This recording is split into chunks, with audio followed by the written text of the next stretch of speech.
विष्णुपादाय कृष्णपृष्ठाय भूतले श्रीमते भक्तिवेदांत स्वामिनिति नामिने नमस्ते सारस्वती देवे गौरवाणी प्रचारिणे निर्विशेष शून्यवादी पाश्चात्य देशतारिणे हरेर्नाम हरेर्नामैव केवलं कलौ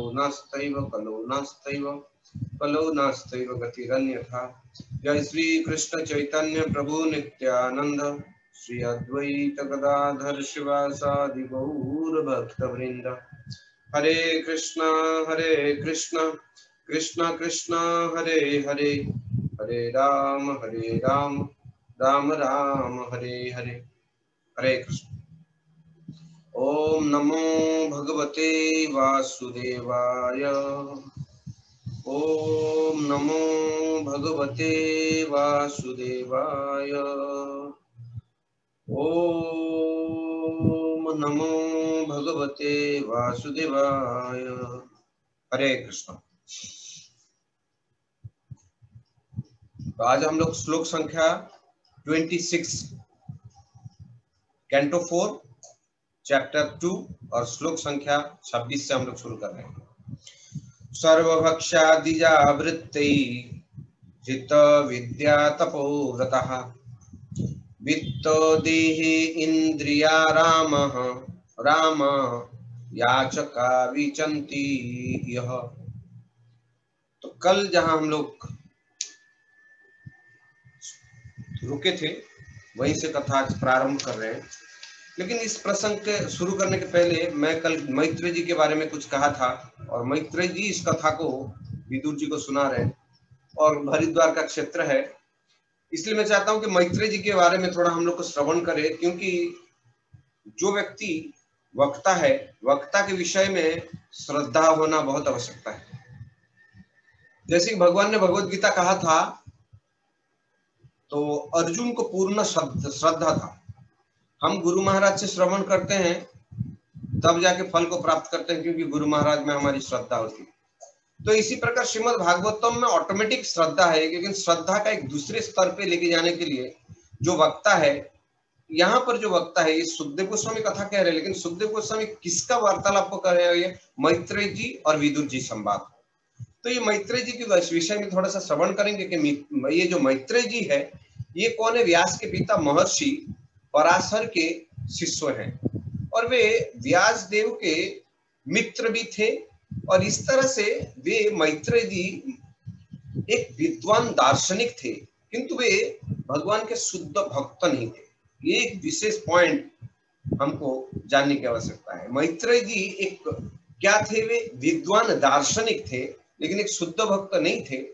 लेकिन वे पृथ्वी में भ्रमण करते करते इसी प्रकार प्रभात क्षेत्र में जा पहुंचे, जिस समय भगवान सारे यदुवंश को नाश करके एक पीपल झाड़ के नीचे भगवान बैठकर अंतिम समय की जस्ट जाने वाले थे। उसी समय प्रभात क्षेत्र में यहाँ पर मैत्रेय ऋषि से आकर पहुंचते वहां पर, और मैत्रेय ऋषि को अपनी शिक्षा देते हैं और मैत्रेय ऋषि को विदुर जी के बारे में कुछ पूछते हैं। तो विदुर जी को कुछ मैसेज, ये शिक्षा विदुर जी को दीजिए, ऐसा उद्धव जी ने जब उद्धव जी से विदुर जी का भेंट हुई थी यमुना जी के तट पर वृंदावन में, तब उद्धव जी ने कहा था कि आपके लिए स्पेशल मैसेज, आपके लिए जो स्पेशल मैसेज है, यह मैसेज मैत्रेय जी के पास भगवान ने स्वयं आपके विषय में छोड़ा है, तो आप कृपा करके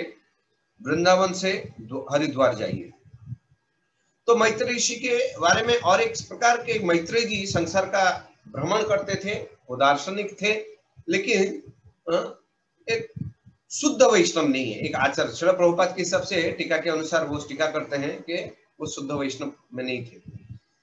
लेकिन इसी प्रकार हम विदुर जी के बारे में, सॉरी क्षमा करना, उद्धव जी के बारे में भी श्रवण करेंगे कि उद्धव जी जो थे वे पूर्व जीवन में वो कौन थे। तो वे वास्तव में वे एक वसु थे और देवताओं के साथ वे बहुत बड़ा यज्ञ किए थे भगवान के लिए। लेकिन उस यज्ञ के समय जो उद्धव जी का पूर्व चरित्र, उद्धव जी के पहले वाला जो जीवन का मैं उसका वर्णन कर रहा हूँ, तो उस समय उनके मन में ये था कि मैं भगवान का संग का लाभ प्राप्त करूं, संग को प्राप्त करूं। इस तरह से उन्होंने यज्ञ किया था, लेकिन इसके बाद उस समय संग प्राप्त नहीं हो पाया। तो उसी के कारण वे यहाँ पर अपने यदुवंश में प्रकट हुए थे और भगवान का पूर्ण लाभ, पूर्ण संग उन्होंने प्राप्त किया था। तो ये दो जो विदुर जी संवाद कर रहे थे, उद्धव जी तथा मैत्रेय जी, इसके बारे में हम लोगों ने श्रवण किया। आज का जो श्लोक है और जहां कल हम लोग छोड़े थे वहीं से सरेंगे।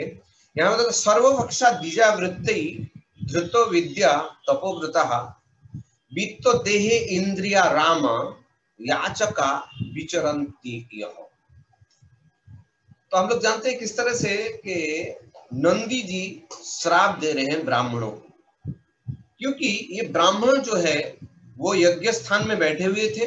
भृगु आदि सारे कुलीन ब्राह्मण कहा जाता है। कुलीन मतलब जो जनरेशन टू जनरेशन, परंपरा टू परंपरा प्योर ब्राह्मण थे। वे लोग वहां पर बैठे थे और वो क्या कर रहे थे, यज्ञ करने की प्रतीक्षा कर रहे थे। लेकिन उसी समय ये घटना घट गई और ये लोग खड़े थे। लेकिन ये लोग ने जब दक्ष प्रजापति शिव जी के बारे में उटपटांग बातें कर रहे थे तो इन्होंने कोई ऑब्जेक्शन नहीं उठाया।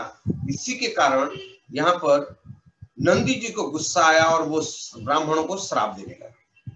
तो आप कल के श्राप के बाद फिर उन्होंने आज का जो श्लोक है इसमें क्या रहे हैं, ये जो ब्राह्मण है ये क्या करेंगे, ये द्विजा वृत्ति, ये जो ब्राह्मण की वृत्ति है वो क्या करेंगे, वो धृत वृत्त्या और तपोवृत्त्या, वे विद्या तथा तप इस व्रत का आश्रय लेंगे और आश्रय लेकर ये विवेक न रहे पाने के कारण ये द्वार द्वार भिक्षा करेंगे और मांग कर अपने शरीर की तुष्टि, शरीर की पालन करने हेतु धन को एकत्र करेंगे। और जो सबसे बड़ा इंपॉर्टेंट है कि सर्वभक्षा, वो खाने पीने में विवेकहीन होंगे, क्या खाने योग्य क्या खाने योग्य नहीं है ऐसा वो करेंगे।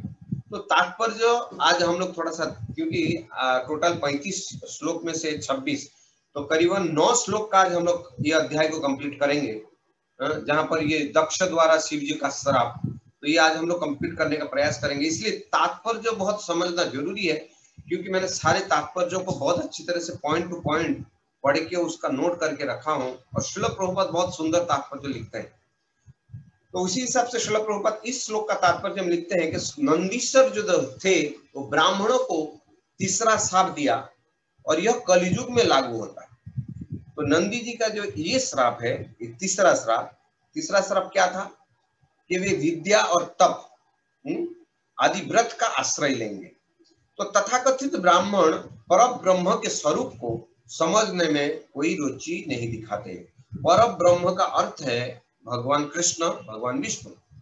उनकी प्रति उनकी भक्ति करने में जो ब्राह्मण है वो इतना इंटरेस्ट नहीं दिखाते।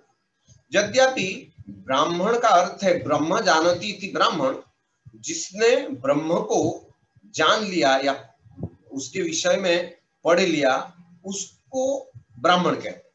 लेकिन वेदांत सूत्र में भी कहा गया है कि अर्थात ब्रह्म जिज्ञासा, ये वास्तव में मनुष्य जीवन का सबसे बड़ा जो कार्य है वो है अर्थो ब्रह्म जिज्ञासा। ब्रह्म के विषय में जिज्ञासा करना, भगवान के विषय में जिज्ञासा करना। लेकिन मनुष्य जीवन पर ब्रह्म के अनुभूति के लिए है, अर्थात मनुष्य जीवन का उद्देश्य ब्राह्मण पद तक ऊपर उठना है।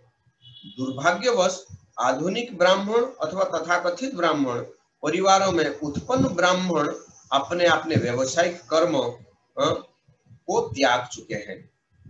तो देखिए यहाँ पर एक बहुत सुंदर श्लोक में कहता है, दुर्भाग्यवश इस समय जो ब्राह्मण है वे तथाकथित ब्राह्मण परिवारों में उत्पन्न है, लेकिन ब्राह्मण अपने अपने व्यवसायिक कर्मों को त्याग चुके हैं। जो उनका विशेष रूप से जो उनका कर्म है ज्ञान लेना, ज्ञान देना पर ब्रह्म के विषय में, इस चीज को वो आप रुचि नहीं दिखाते हैं कलियुग में। तो इसी प्रकार वे प्रामाणिक गुरु द्वारा, इसी प्रकार शास्त्र श्रीमद् भागवत और भगवद गीता के अन्य वैदिक साहित्य से ब्राह्मणों के गुण बताए गए हैं। ब्राह्मण कोई आनुवंशिक पदवी या पद नहीं है। यदि कोई अब्राह्मण उदाहरणतः शूद्र कुल में उत्पन्न प्रामाणिक गुरु द्वारा शिक्षा पाकर योग्य बन करके ब्राह्मण बनना चाहता है तो तथाकथित ब्राह्मण विरोध करते हैं। तो श्रील प्रभुपाद जब इस्कॉन मूवमेंट को स्थापना करके यहाँ पर जो विदेशी भक्तों को भगवान ने श्रील प्रभुपाद ने दीक्षा देकर उनको ब्राह्मण बनाया, तथाकथित जो यहाँ के जो ब्राह्मण थे वे लोगों ने ऑब्जेक्शन उठाया कि ब्राह्मण जो है ये कॉपीराइट्स है सिर्फ ब्राह्मणों समाज का, लेकिन ब्राह्मण का जो समाज है ये जन्मजात तो समाज नहीं है। जिस तरह से हम समझ सकते हैं कि किसी देश का, राष्ट्र का या राज्य का अगर प्रधान मुख्यमंत्री या प्रधानमंत्री वे अपने कार्यों को ठीक से ना कर सके तो उस राज्य का, उस देश का क्या स्थिति होती है, ये हम लोग इस युग में जो ब्राह्मण है वो अपने कार्यों को ठीक ना कर पाने के कारण, तथाकथित जो ब्राह्मण है वे अपने कार्य नहीं करने के कारण सारे लोगों में क्या हो रहा है, ब्रह्म ज्ञान का अभाव। इसी को ऐसे ब्राह्मण ऐसी स्थिति में ही उन्हें भक्षा भक्ष्य का कोई विवेक नहीं रह गया। वो खान पान में भी कोई विशेष रुचि नहीं दिखाते हैं। वो खान पान में विशेष रुचि दिखाते हैं, कौन क्या बना रहा है, जैसे नॉनवेज आदि है, चाय आदि पीते हैं, प्याज लहसुन आदि खाते हैं। इस तरह से वे क्या करते हैं, वो भक्षण का कोई कंट्रोल नहीं करता, विवेक को गवा चुके हैं। इस तरह से इस मर्त देह तथा अपने परिवार के भरण पोषण के लिए वे जीवित रहते हैं और ऐसे पतित लोग ब्राह्मण कहलाने के योग्य नहीं है। लेकिन यहाँ पर बताता है कि ऐसे लोग जो पतित है वे अपनी ड्यूटी बराबर ना निभाने के कारण उसको द्विज ब्राह्मण, द्विज जैसे कि कहा जाता है कि द्विज बंधु भी नहीं कहा जा सकता, क्योंकि ये इतना पतित है। द्विज बंधु क्या है, जो लोग वेद आदि नहीं, ब्राह्मण कुल में जन्म लिए लेकिन वेद आदि नहीं पठन करते हैं। लेकिन ये तो वेद आदि छोड़िए, खान पीन का भी ये कुछ नहीं, इसलिए द्विज बंधु से भी बेकार है ये लोग, वास्तव में शूद्र के समान है एक तरफ से।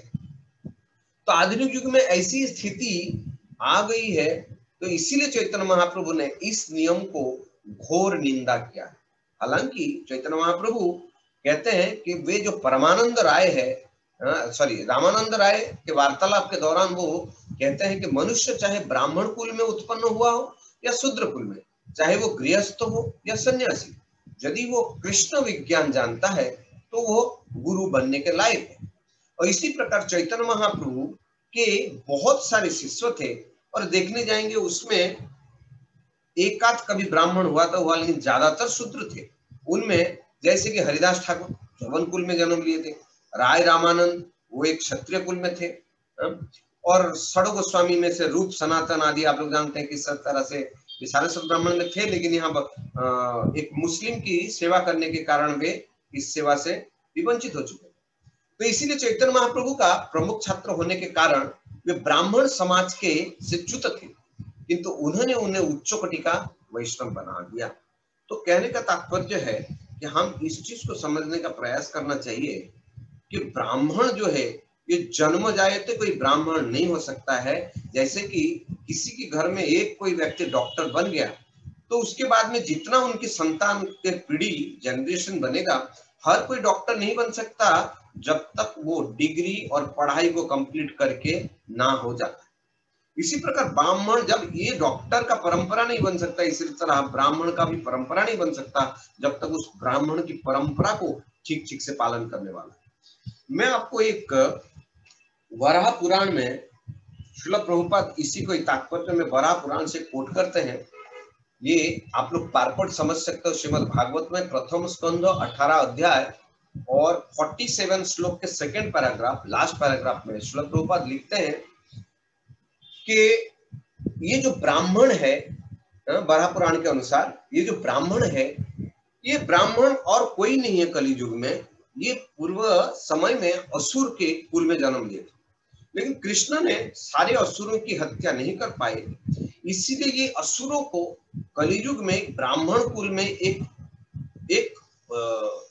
एक सुजोग, क्या कहेंगे, एक चांस उनको दिया गया कि बाकी जो बचा कुचा जीवन है वो पर ब्रह्म की भक्ति करके भगवान को प्राप्त करके वैकुंठ को रिटर्न जाए, इसीलिए कलियुग में ब्राह्मण कुल में उन असुरों को जन्म दिया गया। लेकिन श्रील प्रभुपाद लिखते हैं कि वे इस पर ब्रह्म में या भगवान कृष्ण भगवान विष्णु की भक्ति में कभी भी रुचि नहीं दिखाते हैं, थोड़ी भी रुचि नहीं दिखाते हैं, और वो अभक्षण आदि करते हैं। जैसे कि असुर कुल में जैसे वो थे, वैसे असुर कुल इस ब्राह्मण कुल में वो लोग आचरण करते हैं। तो इसी चीज को यहाँ पर नंदी भी बता रहे हैं कि वे लोग विद्या, तप तथा व्रत आदि का आश्रय लेंगे, ये सारी का आश्रय लेंगे, लेकिन ये आश्रय लेके करेंगे क्या? सिर्फ शरीर पालने के लिए, धन को एकत्र करने के लिए जजमानगिरी करेंगे, घर घर में जाएंगे और धन को एकत्र करेंगे। जबकि जीवन का लक्ष्य क्या है? अर्थात तो ब्रह्म जिज्ञासा, भगवान के विषय में जिज्ञासा करना और जन्म मृत्यु के चक्कर में छूटकर भगवान की भक्ति कर कर हमको भगवत धाम लौट जाना, ये मनुष्य जीवन का लक्ष्य है। उसमें श्रील प्रभुपाद बहुत सुंदर बताए तो ब्राह्मण हो सकता है, क्षत्रिय हो सकता है, वैश्य हो सकता है, शूद्र हो सकता है। ये चार जो वर्ण है ये क्या है? भगवान बताते हैं चतुर्वर्ण मया सृष्टम गुण कर्म विभाग। ये गुण और कर्मों के अनुसार इसको मैंने बनाया हूं, ना कि जन्म जाए। तो इस चीज को हमको वास्तव में समझना होगा कि ये जो जाति सिस्टम है, ये जाति सिस्टम बिल्कुल हमको ध्वस्त करना है, क्योंकि ये जाति सिस्टम जो है भगवान द्वारा बनाया गया नहीं। भगवान अपने कर्मों द्वारा, अपनी की योग्यता द्वारा जो इस समय भी कर रहे हैं, प्रभुपाद आगे चल के बोलेंगे इस अध्याय के लास्ट श्लोक में कि जिस तरह से आज भी एक वर्ण है जो ज्ञान प्रदान कर रहा है, एक वर्ण है जो क्षत्रिय का कार्य कर रहा है, रक्षा की कार्य कर रहा है, और एक जो व्यवसाय वर्ग है, और चौथा एक है जो दूसरों की सेवा आदि कर रहे हैं, कम बुद्धि वाले। ये है आज भी हमको देखने में आता है। हम नाम ले लेंगे, आप लोग सब समझ सकते हैं बुद्धिमान कौन है। पढ़ाने वाले जो टेक्नोलॉजी में है वो लोग बुद्धिमान है, भले कोई भी उसके हो सकता है जन्म कहीं भी हुआ हो, लेकिन कार्य क्या कर रहा है। तो उसी हिसाब से श्रील प्रभुपाद का कहने का मतलब है ये जो वर्णाश्रम धर्म है वे भगवान के हिसाब से स्थापित होना चाहिए, ना कि मनोज्ञानी द्वारा यहाँ की थोपा हुआ चीज। ब्राह्मण कुल में जन्म हो गया ब्राह्मण, ये लेकिन वो कार्य क्या कर शूद्र। तो इस चीज को नंदी जी बताने के बाद अब दूसरे श्लोक में बता रहे हैं, इस प्रकार जब नंदीश्वर ने समस्त कुलीन ब्राह्मणों को शाप दे दिया तो प्रतिक्रिया स्वरूप भृगु मुनि ने शिव के अनुयायियों की भर्त्सना की और उन्हें घोर ब्रह्म श्राप देने का शुरू किया। और इसी प्रकार जब ये ऐसी नंदी जी उनको श्राप दे रहे थे तो उसी में जो भृगु मुनि वहां पर बैठे थे ब्राह्मणों के ग्रुप में, लीडर के रूप में आप कह सकते हैं, वे अब वो खड़े हो गए और वो फिर उल्टा जो शिव जी के भक्त है, जैसे कि नंदी जी जो शिव के पक्ष में थे, तो अब ये दो पक्ष होने लगा है। एक पक्ष जो नंदी जी थे वो शिव जी के पक्ष में, अब ये जो ब्राह्मणों में जब भृगु मुनि कहेंगे ये दक्ष प्रजापति के पक्ष में, ऐसा दो पार्टी हो गया, दो पार्टी का वार्तालाप होने लगा। तो इस तरह से वे अब भृगु मुनि शिव भक्तों को के ऊपर या शिव जी का जो गण है उनके प्रति वो कुछ अपशब्द कहेंगे। तो यहाँ पर श्रील प्रभुपाद इस तात्पर्य बताते हैं, इसीलिए उसे यहाँ पर एक बहुत इंपॉर्टेंट श्लोक में आया है, कहा था ब्रह्मदंड दुरत्ययम। तो ब्रह्मदंड जो होता है, ब्राह्मण द्वारा श्राप, ये बहुत खतरनाक चीज होता है। इसीलिए यहाँ पर कहा था दुरत्तया अर्थात दुष्कर कहा गया है। जैसे कि भगवत गीता में कहा गया कि प्रकृति के कठोर नियम दुर्लभ है, इसी प्रकार यदि कोई ब्राह्मण श्राप किसी को देता है तो वो दुर्लभ है, वो घातक होता है बहुत। तो भौतिक तो शाप या वरदान, तो यहाँ पर प्रभुपाद इस श्लोक के तात्पर्य में बहुत इंपॉर्टेंट बात बताते हैं कि शाप या वरदान अंततः ये भौतिक दृष्टियां हैं। किसी को श्राप दे देना या किसी को वरदान देना ये भौतिक दृष्टियां हैं। इसीलिए चैतन्य चरितामृत में पुष्टि की गई है कि भौतिक जगत में वरदान या शाप पाना ये दोनों ही वस्तुतः एक धरातल पर है, क्योंकि वे भौतिक है। अतः इस भौतिक कलम से छुटकारा पाने के लिए श्री भगवान की शरण ग्रहण करनी चाहिए, जैसा कि भगवत गीता में कहा गया है। तो सर्वश्रेष्ठ मार्ग यही है कि साप तथा वरदान से ऊपर उठा जाए और भगवान श्री कृष्ण की शरण ग्रहण की जाए तथा दिव्य स्थिति में रह जाए। तो कहने का तात्पर्य है, ये श्राप देना या वरदान देना, ये दोनों ही भौतिक चीजें हैं, और ये भौतिक चीजों का जिसको मूलतः स्वतः कोई उसका वैल्यू नहीं है, क्योंकि शरीर के नाश के साथ साथ ये सब खत्म हो जाएगा। जबकि हम लोग आत्मा है, हमको आत्मा के लिए या आध्यात्मिक कार्य, दिव्य कार्य करना चाहिए, जबकि भौतिक कार्य में वैष्णव लोग या भक्त लोगों को इंटरेस्ट नहीं दिखाना चाहिए। इसीलिए प्रभुपाद कह रहे हैं कि ऐसे लोगों को श्राप या किसी ने कुछ कह दिया या किसी ने कुछ वरदान दे दिया, इसको इंटरेस्ट ना दिखाते हुए हम अपने आप को उच्च स्तर में भगवान श्री कृष्ण की भक्ति में स्थित होकर भगवान के बारे में भक्ति करें, उनके विषय में सुने, श्रवण करें, कीर्तन करें, उनकी महिमा मंडित करें, उनको भोग लगाकर खाए। ये करने से हमको क्या होगा, अंततोगत्ता ये सारे जो चीज भौतिक चीजों से हम लोग ऊपर हो जाएंगे। अब शिव को प्रसन्न करने के, सॉरी थोड़ा आगे आ जाए,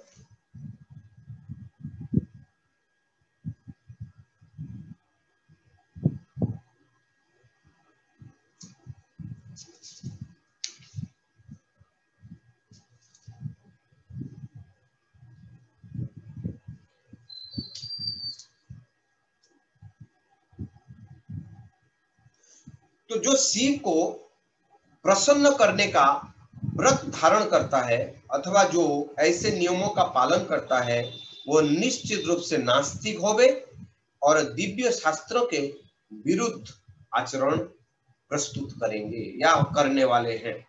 तो अब भृगु जी कहते हैं कि जो शिव के फॉलोअर है, वे क्या करेंगे, वे व्रत धारण करेंगे शिव जी का भक्ति का, लेकिन अथवा जो ऐसे नियमों का पालन करते हैं, वे निश्चित रूप से क्या होंगे, वो लोग नास्तिक होंगे और दिव्य शास्त्र उसका विरुद्ध आचरण करेंगे। तो शिव जी के भक्त शिव के लक्षणों का अनुकरण करते हैं। शिव जी ने एक बार विष पिया था, इसीलिए जो शिव जी के भक्त है वे लोग क्या समझते हैं कि शिव जी ने तो विष पान किया था, इसीलिए विष पान करेंगे तो लोग मर जाएंगे। तो ये लोग क्या करते हैं, गांजा, अफीम, शराब आदि ये सब आचरण करने वाले हैं, ऐसे नियमों का जो वैदिक नियम के विरुद्ध है, इनको अपनाते हैं। इसी प्रकार यहाँ पर अर्थात शास्त्रों में निष्कर्ष के विरुद्ध चलने वाले होंगे। इसकी पुष्टि पद्म पुराण में भी हुई है कि श्री भगवान ने शिव को आदेश दिया है कि वे विशेष उद्देश्य से निर्विशेष अथवा मायावाद दर्शन का उपदेश दें। तो शिव पुराण में भी एक उल्लेख है कि शिव जी ने पार्वती से कहा है कि कलियुग में ब्राह्मण शरीर में मायावाद दर्शन का उपदेश देंगे। तो शिव पुराण में शिव और पार्वती का जो उपाख्यान है, वार्तालाप है, उसमें शिव जी ने कहा था कि कलियुग में मैं ब्राह्मणों के शरीर का धारण करके मैं मायावाद फिलोसफी का प्रचार करूंगा या अपना शरीर के मायावाद दर्शन का उपदेश करेंगे, इस तरह से। तो इस प्रकार सामान्य यह पाया जाता है कि शिव जी के उपासक मायावादी होते हैं, इसीलिए जो शिव जी के उपासक है उनको मायावादी कहते हैं।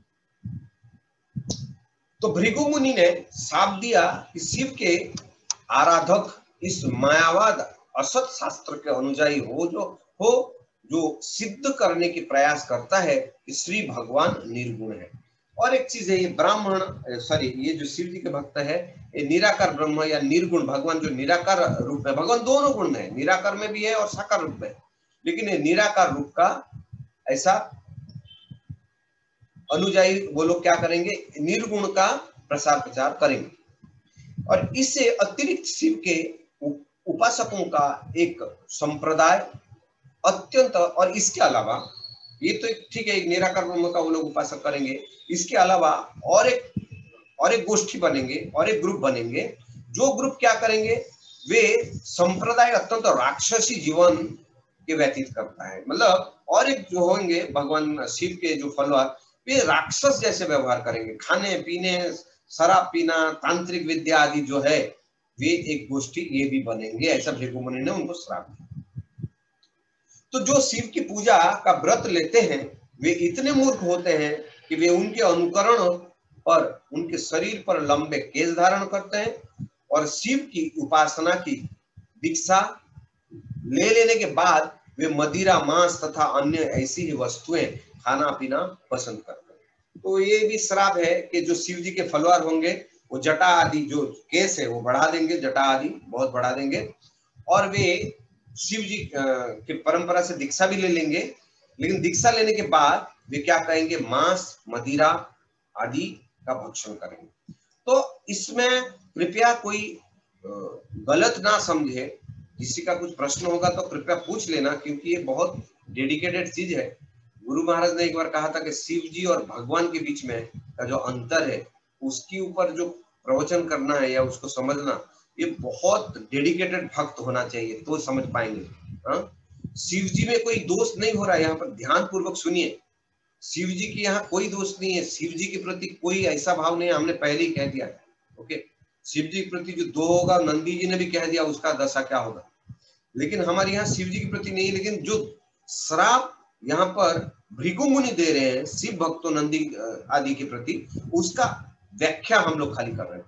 तो ये व्याख्या को अगर समझने में किसी की त्रुटि रह जाएगी तो सिद्धांत बुझीते ना करो आलस। सिद्धांत इज अ फिलोसफी, फिलोसफी जैसा आदमी का मेरुदंड होता है, स्केलेटन, ये जो मेन होता है हड्डी शरीर का, ये हड्डी सही, इसी प्रकार भक्ति जो है ना फिलोसफी सिद्धांत पे है, इसलिए सिद्धांत को समझना बहुत आवश्यकता है।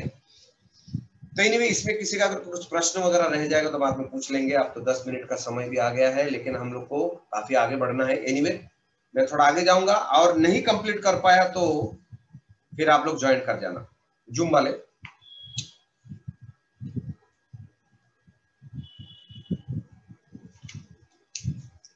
अब वो कहने लगे भृगु मुनि कि चूंकि तुम वैदिक नियमों के अनुयायी ब्राह्मणों तथा वेदों की निंदा करते हो, इससे ज्ञात होता है कि तुमने नास्तिकता की नीति को अपना रखी है। क्योंकि जो वेद है, वेद को कोई जान नहीं सकता, कब लिखा गया, कोई जैसे बर्थ डेट क्या है, ऐसा ऐसा 200 300 400 500 नहीं, वेद का कोई डेट नहीं, करोड़ों खरबों साल के पहले है। और इसी प्रकार देवता, मनुष्य, सारे सृष्टि के लोग उसको फॉलो कर रहे हैं, शास्त्र भी उसका है। इसी प्रकार यहाँ बताते कि भृगु मुनि ने कहा कि चूंकि तुम वैदिक नियमों का, उस वैदिक नियमों के अनुयायी ब्राह्मणों तथा वेदों को की निंदा करते हो, इससे क्या होगा कि तुम नास्तिकता की नीति को अपनाओगे, तुम लोग नास्तिक हो जाओगे। क्योंकि वेद ही वेदोस अहम में वो वेद्यो, भगवान बोलते हैं कि वेदों के माध्यम से ही मुझे जाना जा सकता है। जैसे कि भगवत गीता है, भगवत गीता सॉरी वेदों का सार है उपनिषद, और 108 उपनिषद का निचोड़ है भगवत गीता। तो गीता को समझेंगे, गीता को जानेंगे तो क्या वेदों का सार है उपनिषद, और उपनिषद 108 उपनिषद हम पढ़ नहीं सकते, समय नहीं हमारे पास। और उन उपनिषद में कौन कौन उपनिषद है, कोई कोई जिससे हम घर पे बैठ नहीं सकते हैं, किसी किसी को जंगल में पढ़ना पड़ता है। 108 उपनिषद का विधि है अलग अलग, कली युग में हम इसे संभव नहीं है। इसीलिए उस 108 उपनिषदों को समझने के लिए, उसका सार को समझने के लिए हमें क्या करना पड़ेगा, हमें भगवत गीता की शरण, क्योंकि 108 उपनिषद की जो सार है वो भगवत गीता में, और भगवत गीता में ही लिखा गया है कि मुझे कौन जान सकते, भक्त्या माम अभिजानाति, मेरी भक्त ही मुझे जान सकते हैं, भगवत गीता का ही छोड़ा। इसलिए भगवत गीता के माध्यम से हम भगवान कृष्ण को जान सकते हैं, और वेदों का सहारे भगवान को जानना। और यहाँ पर भृगु मुनि कह रहे हैं कि तुम क्योंकि वेदों का विरुद्ध आचरण करोगे, इसलिए तुम लोग नास्तिक हो जाओगे। मैं कंफ्यूज हो गया हूँ, मुझे थोड़ा कुछ बोलना था, लेकिन ठीक है। तो तात्पर्य बहुत सुंदर सुंदर है, मैं प्रयास करता हूँ। तो भृगु मुनि के अनुसार नंदीश्वर को शाप देते हुए कहा कि वे सब इस प्रकार सब नास्तिक होंगे ही, किंतु वे पहले ही नास्तिक पद तक पहुंच चुके थे। क्योंकि मानवीय सभ्यता के परम स्रोत वेदों की निंदा है, जो मैंने कह दिया, ठीक है, इस चीज को हम समझ गए। अब आगे श्लोक में जाते हैं। तो वेद जो है मानवीय सभ्यता के कल्याण हेतु है, शाश्वत विधान प्रदान करने वाले हैं, जिसके भूतकाल में दृढ़ता से पालन होता रहा है। इसका सशक्त प्रमाण श्री भगवान स्वयं है, जो जनार्दन अर्थात समस्त जीवात्माओं के शुभेच्छु कहलाते हैं। तो यहाँ पर भृगु मुनि बता रहे हैं कि जो वेद है वो क्या है, मानवीय सभ्य, जो वेद है वो मानव सभ्यता के लिए सबसे बड़ा शाश्वत विद्या है, हा? और इसे भूतकाल में दृढ़ता से पालन किया गया है, और इसका सशक्त प्रमाण कौन है, भगवान श्री कृष्ण, भगवान जनार्दन, अर्थात समस्त जीवात्माओं के शुभेच्छु। इसलिए भगवान मतलब भोक्ताराम यज्ञ तपस्याम सर्वलोको महेश्वरम सुहृदम सर्वभूतानाम ज्ञात्वा माम, तो सर्वलोक महेश्वरम, भगवान जो है सारे लोगों का स्वामी है, वो सबों के कल्याण को चाहते हैं, और कल्याण के हेतु वे वेद दिए हैं, और वेद का प्रमाण क्या है कि भगवान की भक्ति करना, ये समस्त जीवात्माओं के शुभेच्छु, और भगवान सारे जीवों के शुभेच्छा है, शुभेच्छुक है। तो इसी को भगवान ने भी भगवत गीता में कहा है कि 84 लाख योनियों का जो बीज प्रदा है वो कहने भगवान है। इसीलिए वे अपौरुष कहलाता है। अपौरुष जो है ये शब्द बहुत इंपॉर्टेंट शब्द है। अपौरुष किसको कहता है इसको हम समझेंगे। अपौरुष का अर्थ होता है जो किसी मनुष्य द्वारा, कोई जीवात्मा द्वारा, कोई देवता द्वारा नहीं बनाया गया, उसको अपौरुष कहते हैं। अच्छा, क्यों कि मनुष्यों में 4 त्रुटियां, जीवात्मा में 4 त्रुटियां हमेशा पाई जाती है, और ये त्रुटियां हैं क्या है कि वे त्रुटि करते हैं, अपने गलतियां बार बार मिस्टेक करते हैं, वे एक वस्तु को दूसरी समझना गलत समझते हैं, और वो धोखा खाते हैं, और उनकी इंद्रियां पूर्ण है। तो इस प्रकार जो जीवात्मा ये 4 दोषों से पूर्ण है, वे इन शास्त्रों का, ये वेदों का लिखेंगे या वेदों को बनाएंगे, ये संभव नहीं। तो फिर वेद किसने कहा है, अपौरुष है। इसलिए वेद को अपौरुष कहा गया है क्योंकि ये भगवान द्वारा साक्षात बनाया गया है। इस बात को क्लियर किया। किंतु भगवत गीता में भी अपौरुषेय है, क्योंकि इसे किसी मनुष्य या देवता ने नहीं कहा, इसको श्री कृष्ण ने कहा है इस भौतिक सृष्टि से परे। जो भगवान कृष्ण है वो भौतिक सृष्टि और तीनों गुण से परे हैं, सत्वगुण, रजोगुण और तमोगुण से परे हैं। भगवान कृष्ण शुद्ध सत्वगुण में रहते हैं, और 3 गुण में जो रहते हैं उसको पौरुष कहा जाता है, ये अपौरुष है। इस तरह से भागवत गीता के प्रारंभ में भागवतम के प्रथम में कहा गया है कि तेने ब्रह्म हृदय आदि कवयो। तो जब सुत गोस्वामी श्रीमद् भागवतम पाठ करते हैं तो वे कहते हैं कि तेने ब्रह्म हृदय आदि कवयो, ये जो ज्ञान ब्रह्मा जी के हृदय में प्रदान किया वो कौन किया, कृष्ण। तो भगवान जो है वो आदि कवि है, वे ब्रह्मा के हृदय में इस ज्ञान को दिया, तब जाके ब्रह्मा जी ने नारद आदि आदि आदि को सबको दिया। तो इसीलिए ब्रह्मा हृदय में वैदिक ज्ञान का उपदेश दिया। वैसे ही वे 4 दोषों से मुक्त है, और 4 दोषों के त्रुटि, मोह, प्रवंचना और अपूर्णता से भगवान रहित है। बहुत सुंदर सुंदर श्लोक प्रभुपाद यहाँ पर 2 पेज का उनके तात्पर्य है। कुछ पॉइंट मेरे को डिस्कस करना था, लेकिन मुझे लग रहा है कि कंप्लीट तो करेंगे, लेकिन जूम वाले सब वापस जुड़ जाइए, क्योंकि मुझे 2-3 श्लोक बाकी रहेगा, इसको मैं करना है। ओके, अगर कट हो जाएगा तो कृपया सभी लोग वापस जुड़ जाइए। ठीक है, मैं आगे वही उसी का ही तात्पर्य में आगे बढ़ता हूँ, क्योंकि प्रभुपाद बहुत सुंदर लिखे हैं, इसको मैं छोड़ के नहीं जाना चाहता हूँ। तो इस प्रकार वेदों में बताया गया है कि गुण तथा कर्मों के अनुसार किस प्रकार मानव जाति को 4 वर्गों में विभाजित किया गया है। उदाहरण स्वरूप कोई ब्राह्मण नाम को स्वीकार करे अथवा नहीं करे, कोई ब्राह्मण को स्वीकार करे अथवा नहीं करे, किंतु समाज में एक बुद्धिमान वर्ग है जो आध्यात्मिक ज्ञान का दर्शन में रुचि रखते हैं। ठीक है, कोई ब्राह्मण किसी को स्टैंप लगा हो या ना लगा हो, लेकिन एक वर्ग है जो ये आध्यात्मिक ज्ञान को बांटने में, प्रचार करने में कार्य होता है। हो सके वो शूद्र कुल में जन्म लिया हो, लेकिन इस कार्य करने के कारण श्रील प्रभुपाद कहते हैं वे ब्राह्मण के कार्य करे, इसलिए ब्राह्मण मानना चाहिए।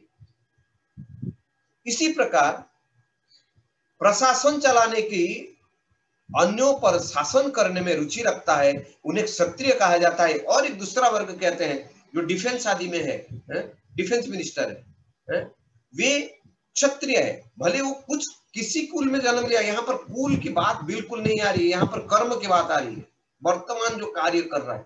प्लीज कृपया इस बात को ध्यान से सुनिए, क्योंकि प्रभुपाद इसको बहुत अच्छी तरह से भक्तों के बीच में, हृदय में डाल देना चाहिए।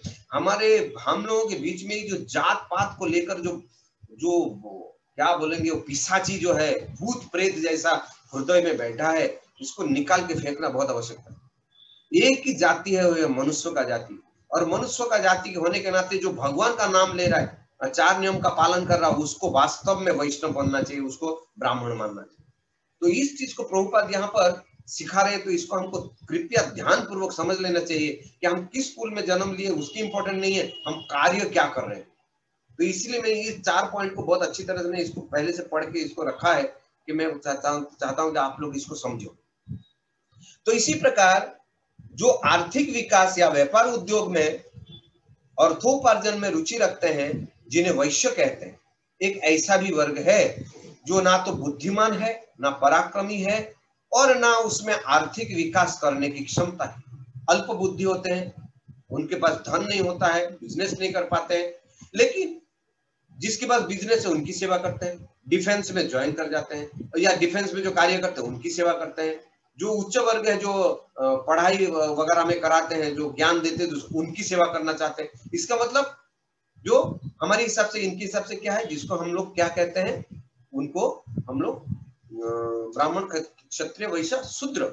ये शूद्र के पास उतना ज्ञान नहीं, इतना पैसा नहीं है, लेकिन वे इन 4 लोगों को सेवा करके, उनकी सेवा करके वे अपना सेवा करा लेता है या अपना सुखी हो जाता है। तो इसी प्रकार कोई भी मनुष्य आध्यात्मिक जीवन के सर्वोच्च शिखर पर पहुंच सकता है। तो ये जो लोग हैं, तथाकथित लोग हैं, जो ब्राह्मण है, जो तथाकथित ब्राह्मण है, वे लोग ऑब्जेक्शन उठाएंगे, ये तो उसका तो सरनेम झा था, उसका तो सरनेम कुछ कुछ था, शूद्र का सरनेम था, तुमने उसको ब्राह्मण बना दिया।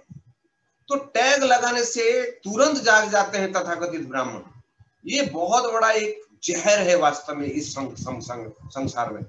ये बहुत गलत आचरण हो रहा है। इसीलिए टैग, प्रभुपाद ने जैसे ही टैग लगा दिया, अब प्रभुपाद ने जब इसको स्थापना की और ऐसे इसी के अनुसार कुछ लोगों को ब्राह्मण दीक्षा दे दिया, क्योंकि वो लोग भगवान की सेवा कर रहे थे, 4 नियमों का पालन कर रहे थे, भगवत गीता जो सारे वेदों का सार है वो पढ़ रहे थे, भागवत पढ़ रहे थे जो सारे वेदांत सूत्र का सार है, कई हजार श्लोक वेदांत सूत्र है, और कई हजार वेदांत सूत्र का जो सार है वो है श्रीमद् भागवतम। और श्रीमद् भागवतम को पढ़ रहे हैं, भगवत गीता को पढ़ रहे हैं, तो वेदों का सार ही पढ़ रहे हैं, वेदांत सूत्र का सार पढ़ रहे हैं। और सार का क्या है, सारे भागवत का सार क्या है, भागवत का सार ये है, नाम संकीर्तन यस्य सर्व पाप प्रणाशनम, हरिनाम संकीर्तन का जप करना, भगवान के लिए यज्ञ करना, भगवान की सेवा करना, गुणगान करना, ये सारे शास्त्र का निचोड़ है। और इसी को प्रभुपाद ने सारे लोगों से करवाया, तो उनको दीक्षा दिया। ब्राह्मणों ने ऑब्जेक्शन उठा दिया। मुझे इस बात को आप लोगों को समझाना था कि जो लोग तथाकथित ब्राह्मण हैं, वो लोग हमेशा से ऑब्जेक्शन उठाएंगे, और ये ऑब्जेक्शन हालांकि उनकी लोगों के ऊपर उठाना चाहिए कि वो ब्राह्मण कुल में जन्म लेकर कार्य शूद्र का कर रहे हैं, खान पान शूद्र के और असुर जैसा बर्ताव कर रहे हैं, उनके ऊपर करना चाहिए। नहीं, वो लोग दूसरे के ऊपर करते हैं, जैसे कोई तिलक लगा लिया, कंठी लगा लिया, 4 नियम का पालन कर दिया, हरे कृष्ण मंत्र का जप कर दिया, और फिर 2-3 साल के बाद ब्राह्मण दीक्षा होकर भगवान के सामने आरती करते हैं, तो इनकी दृष्टि में बैठ जाता है, बाप रे हमारा कार्य ये कर रहा है। तो तुम्हारा कार्य जब था तो तुम पहले क्यों नहीं किए ये कार्य को? तुम्हारा जब ये कार्य था भगवान की सेवा ही करना है, तो तुम नहीं किए, करके तो प्रभुपाद को ये इस्कॉन बनाना पड़ा। प्रभुपाद, कृष्ण ने प्रभुपाद को भेज के इस्कॉन बनाया। अगर तुम ब्राह्मण लोग ठीक से आप वेदों के अनुसार आचरण किए होते तो प्रभुपाद आते ही नहीं थे इस संसार में, कृष्ण नहीं भेजते थे प्रभुपाद। हरे कृष्ण। हम लोग आगे जाते हैं, 32 नंबर श्लोक। तद ब्रह्म परमं शुद्धम सताम वर्तम सनातनम विगर्ह्या यात पाषंडम दैवम वो यत्र भूतराग। इसीलिए ऐसे वेदों के नियमों को निंदा करके जो सत्पुरुष के शुद्ध एवं परम पथ रूप है, अरे भूतपति शिव के अनुयायियों, तुम निस्संदेह नास्तिकता के निम्न स्तर तक जाओगे। तो इस प्रकार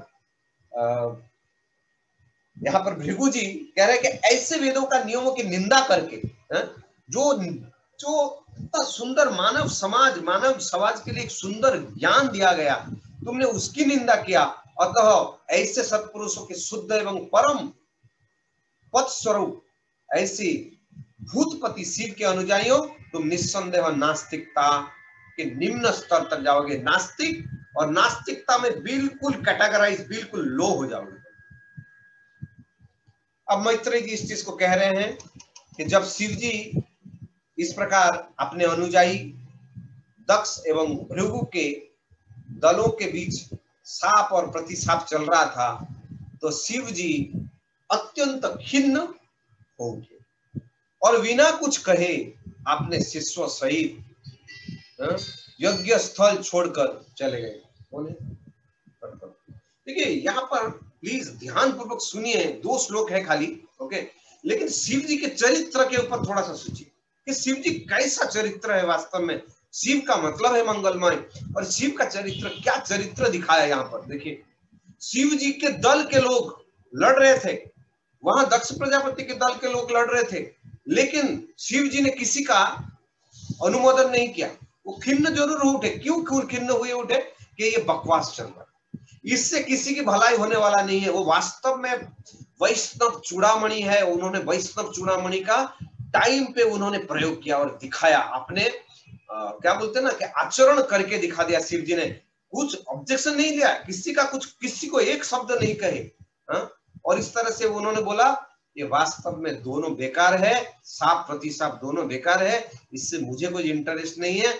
ना अपने लोगों को रोके ना उनके लोगों को रोके, बोले ये स्थान को छोड़ के वे भी चले गए। तो इस तरह से समझ रहे थे हम लोग कि जब यज्ञ का शुरू हो रहा था, पहले दक्ष प्रजापति गए, आप दूसरा जो व्यक्ति थे आप शिव जी यहाँ से चले गए। तो इस तरह से हे विदुर, इस प्रकार विश्व के सभी जनकों ने 1000 वर्ष तक, और जब विदुर जी को यहाँ पर मैत्रेय जी कह रहे हैं, इस तरह से जब दक्ष प्रजापति भी चले गए और शिव जी भी चले गए, लेकिन यज्ञ बंद नहीं हुआ, यज्ञ कंटिन्यू चला। कितना हजार तक? 1000 वर्ष तक इस यज्ञ को चलाया, क्योंकि ये यज्ञ ना शिव जी के लिए हो रहा था, ना दक्ष प्रजापति को प्रसन्न करने के लिए हो रहा था, ना किसी देवता को प्रसन्न करने के लिए हो रहा था। ये यज्ञ हो रहा था भगवान श्री कृष्ण को प्रसन्न करने के लिए, विष्णु की यज्ञ करने के लिए, विष्णु की यज्ञ, इसलिए विष्णु जी की यज्ञ कंप्लीट हुआ। तो यहाँ पर श्रील प्रभुपाद बहुत सुंदर बताते हैं एक श्लोक में कि भले हमारे जीवन में ब्रह्मा जी या शिव जी की भक्ति करे या ना करे, भगवान श्री कृष्ण की भक्ति करेंगे तो सबकी भक्ति हो जाएगी। तो इसी प्रकार हे धनुषधारी विदुर, यज्ञ करता सभी देवताओं ने यज्ञ समाप्ति के पश्चात इस प्रकार 1000 साल तक यज्ञ किए, और यज्ञ हो जाने के बाद सारे लोगों ने गंगा तथा जमुना में संगम, संग मतलब जहां गंगोत्री और जमुनोत्री, उस स्थान में गए, उस स्थान में जाकर स्नान किया, और ऐसे स्नान अवमृध स्नान कहलाता है। इस प्रकार से मन से शुद्ध होकर वे अपने अपने धामों को चले गए। तो इस प्रकार दूसरे शब्द में यहाँ पर बताता है कि पहले दक्ष और फिर शिव चले गए। इस प्रकार यज्ञ बंद नहीं हुआ। मुनियों ने परमेश्वर को प्रसन्न करने के लिए अनेक वर्षों तक, 1000 वर्षों तक ये यज्ञ को चालू रखा। दूसरे शब्द में यदि शिव तथा ब्रह्मा जैसे देवताओं की पूजा ना करे तो भी यह भगवान को प्रसन्न कर सकता है। भगवद गीता में भगवान कहते हैं कि कामस्तैस्तै हृत ज्ञाना प्रपद्यन्ते अन्य देवता तम तम नियमास्थाय प्रकृतम यथाशया। जो लोग काम तथा इच्छा से प्रेरित है वे लाभान्वित होने के लिए देवताओं के पास जाते हैं, लेकिन नास्ति बुद्धि शब्दों का अभिप्राय प्रयोग हुआ, जिसका अर्थ है वे व्यक्ति जिन्होंने ज्ञान तथा बुद्धि खो दी है, केवल ऐसे ही व्यक्ति देवताओं के पास जाता है। तो ये कलियुग में देव यज्ञ कर पाना असंभव है। श्रील प्रभुपाद बता रहे हैं यहाँ पर, ये जो कलियुग है ये देव यज्ञ या कोई भी यज्ञ, क्योंकि यहाँ पर हम लोग को यहाँ पर पवित्र कोई चीज मिलता नहीं है, ब्राह्मण तो पवित्र है ही नहीं, पहले से ही आपको मालूम है, परीक्षित महाराज के संदर्भ में हम लोग ने श्रवण किया। इसीलिए श्रीमद् भागवत में संकीर्तन यज्ञ प्रस्तुत किया है। यज्ञ संकीर्तन प्राये जजंती ही सुमेधस यज्ञ, तो उसका कौन करेंगे? स्वयं कृष्ण चैतन्य महाप्रभु के रूप में आए इस धराधाम पर, और उन्होंने क्या किया? नाम संकीर्तन, हरि नाम संकीर्तन, हरे कृष्ण कृष्ण कृष्ण हरे हरे, हरे राम राम राम राम। तो ये जो हरिनाम संकीर्तन है ये महायज्ञ है। इसीलिए कलियुग में हम लोग बहुत अधम है, हम लोग बहुत पतित है। वास्तव में हम लोग स्वीकार करें कि हम लोग पतित है, हम लोग पतित है, लेकिन हम जानते नहीं, हम लोग में अहम इतनी है, हम लोग समझते हैं हम बहुत बड़ा विद्वान है, हमको सब ज्ञान। और इसी को माया मोहित जीवेर नाही स्वतः कृष्ण ज्ञान, अतएव कृष्ण तारे दिला वेद पुराण। माया मोहित जीव, हम लोग माया मोहित जो भी जीव है, हम लोग को सत्य ज्ञान प्राप्त नहीं होगा। इसलिए वेद और पुराणों के अध्ययन माध्यम से हम समझ पाएंगे कि हम कितना पतित हैं। और जब हम समझ गएंगे हमको सही वास्तव में बीमारी है, तब जाके हम दवाई ढूंढेंगे। जब खुद ही सोचेंगे हम स्वस्थ हैं और अंदर से देखा जाएगा पूरा बेकार हो चुका है सब, 2 दिन में मर जाएंगे, ऐसा कोई फायदा नहीं है। इसीलिए वास्तव में हम समझ ले हम पतित है, कलियुग में पैदा हुए इसलिए पतित है।